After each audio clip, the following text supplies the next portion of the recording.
What's up guys, Coach Jesse Minchie with GetHandles.com. Today I'm going to show you the 3 biggest lies in ball handling. Okay, the first thing we have to talk about is dribble height. And this is something that's been taught. I was taught this as a kid and it's still being taught, and it's keep the dribble below the hip no matter what. I'm here to tell you that's bogus. That's not true, because watch the best ball handlers in the NBA. Especially watch some Kyrie Irving and watch some Allen Iverson. I was digging through tons of footage of them, breaking down what they do. And you know where they dribble the basketball more often than not? All the way up here, up to about the shoulder chest height. Now, why is it that coaches think that this is bad? Because they say you're gonna get the ball stolen, right? If you dribble too high, you're gonna get the ball stolen because defenders can get their hand in there. The problem with that thinking is it's not taking into account all the other elements of what you can do with the basketball while it's up here. So by dribbling the basketball higher, you're allowing your feet to move more. So if a defender tries to come in and steal the ball here, I can step through. I can step back. Okay, I have all those options available to me. And as long as my hand is on the basketball up here and they go for that ball, I can hit them with different dribble moves to protect it as well and move the ball away from where they are. Whether it's a push crossover over here, pushing the ball forward, pulling it behind the back, etc. Go ahead though, if you don't believe me, check out some highlights of some of the best NBA players dribbling the basketball, and you're gonna see they dribble the ball well above hip height fairly often. One final note I want to make is also, don't be afraid to work on your low dribbles. There are certain instances in games where you're going to need to dribble low to protect the basketball and use kill dribbles and things like that. And working on your low dribbling is going to help improve your dribbling speed and take your handles to another level and add different rhythms to your dribbling. But the main point I want to get across to you is that dribbling up here isn't necessarily a bad thing. In fact, it's a pretty common thing. Okay, the second lie, that you have to pound the dribble every time you dribble the basketball. Now, I teach in some of my ball handling programs to pound the dribble. It's absolutely a great method to improve your dribbling speed and power and control over the basketball. So I'm not saying pound dribbling is a terrible thing. I'm saying you don't need to pound dribble the basketball every time you dribble. In fact, in a lot of instances in games, by pounding the dribble, you're not allowing yourself to do as much on the court. Because if you're pounding the dribble hard, fast as much as possible every time you dribble, it's harder to move your feet.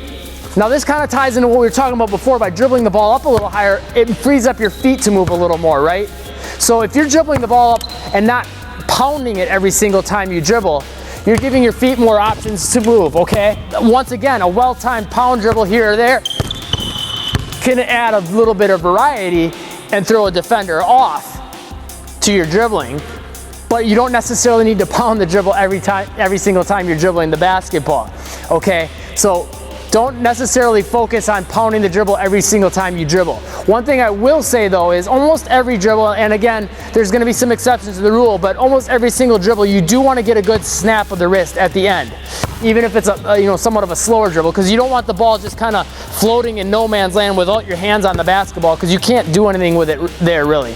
So for the most part, you do want to have a good snap of the wrist at the end of the dribble. But that doesn't mean the entire dribble has to be a pound. Okay, and the third biggest ball handling lie, and this is a little more open-ended and kind of ties into the other two, is that dribbling always has to be done one certain way. So it doesn't always have to be up by the shoulder or the chest. It doesn't always have to be low. It doesn't always have to be a pound. You don't always have to have a high ball and hand time in your dribbles. If you watch the best players in the NBA, every now and then they're gonna break out that unexpected dribble where they kind of leave the ball out here and then they'll, all of a sudden grab it last second with a sham god or do a cut dribble, stuff like that. They'll throw those 1 or 2 unexpected things in there.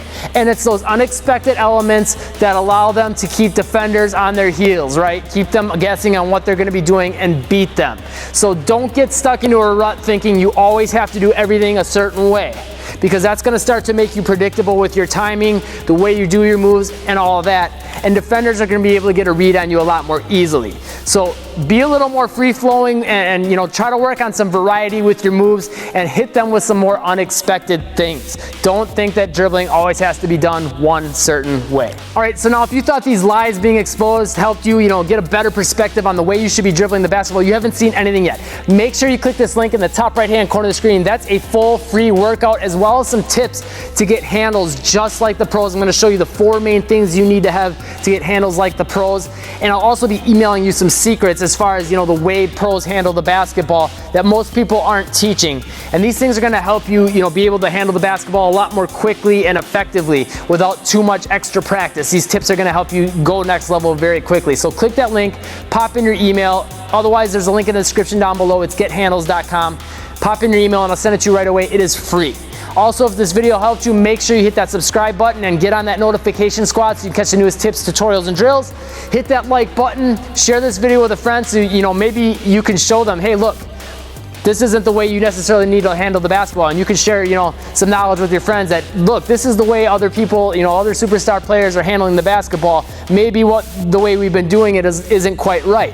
So make sure you share with a friend and leave a comment down below. Let me know your thoughts on this. If you've noticed these things in your ball handling, or maybe even, you know, watching highlights of NBA players, if you've noticed any of these things, let me know in the comments down below. And let me know if you want to see more tips like this. I have some more basketball ball handling lies that I'd like to throw out there for you guys, but let me know in the comments down below if you want to see them, and I will bring you a video for them. Thanks for watching. Stay tuned for more and get after your goals today.